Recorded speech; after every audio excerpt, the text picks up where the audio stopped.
Hey, this is Corey from Wolfpack Woodcraft, and today I'm going to talk about wool blankets, so stay tuned.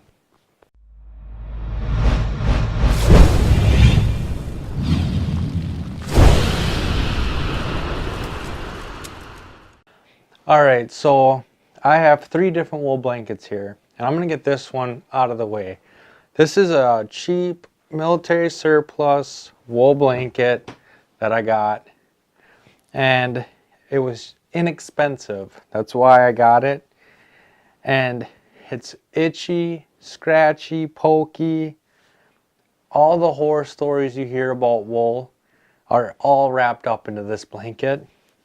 And so I wouldn't recommend this one. Okay?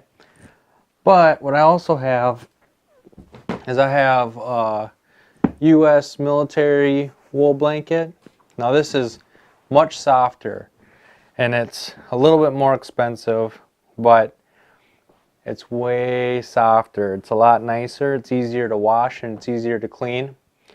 But the thing with these is they're super thin, like paper thin.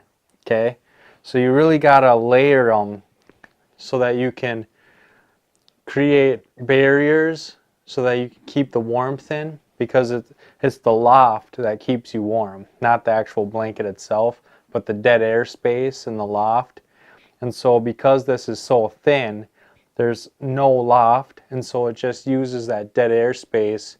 Your body heat heats up those pockets of air, which keeps you warm. And so you have to have lots of layers. So you have to have, this is a queen size blanket for just me. You know, I'll layer it up and layer it up. But if you have the money, what I suggest you do is you buy an expensive wool blanket. This is my bedroll. And this one is a lot thicker. Okay, so it's going to have loft and it's going to have dead air space as well. So this is also a queen size wool blanket, but it's a lot bigger than this one. This one I could roll like this. Show you a comparison. So this one,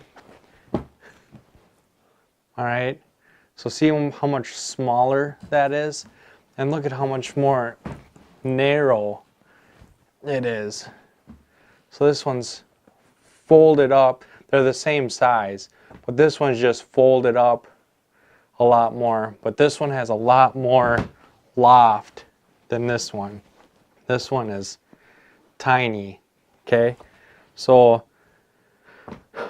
bigger, more loft is going to be a lot warmer, take up more space. This is paper thin. It's not going to be as warm, but it takes up a lot less space. And so, and you don't want to go cheap.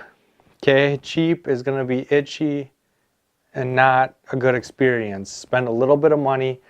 This I think was like $40 or $50, and this one was almost $200. Okay, so you're going to spend a lot to get a good wool blanket. There's wool blankets that are $400 or $500 that I'll never see in my lifetime, but this is the most I could afford, and I love this blanket. I've used it a lot, and it's soft, and I like this one. This one's a little harder. It's still soft, but because it's so thin, it's compact, so it's kind of hard. But it still keeps you warm. This is usually my spring, fall, you know, when it's going to get a little cool at night. And then this one, if it's going to get cold at night, I have this with me. So wool blankets, you get what you pay for. But when you're looking at them, you want to feel them, because this one, you can see the hairs, you can see all the pokies and everything, where this looks like fibrous. There's no pokies or anything coming off of it. It looks like a soft fabric. And then this one looks almost like fleece. And this one's very soft. Okay? So you want to look at it and see the properties. You don't want a hairy wool blanket. You want a nice, soft looking wool blanket, and then you want it, the thicker the better. Okay, so not all wool blankets are created equal. That's the one thing that I'm trying to get out there, because I have to purchase this stuff to figure that out. And so by me purchasing it and learning these lessons, hopefully I can prevent you from making the same mistakes I did. So when it comes to wool blankets, not all wool blankets are created equal, and sometimes you have to spend the money. Dave Canterbury says, buy once, cry once. Spend the money, get a good one that's going to last you a lifetime, and it's going to keep you warm and do everything you need it to do. And you just, instead of having 3 of these, you just buy 1 of these. So that's wool blankets in a nutshell. There's really a ton more you can talk about, but that's as deep as I'm going to go today. If you want to learn more, tell me in the comments below. If you have any knowledge on wool blankets, put that in the comments. And don't forget to subscribe and come join the pack. Thanks, guys.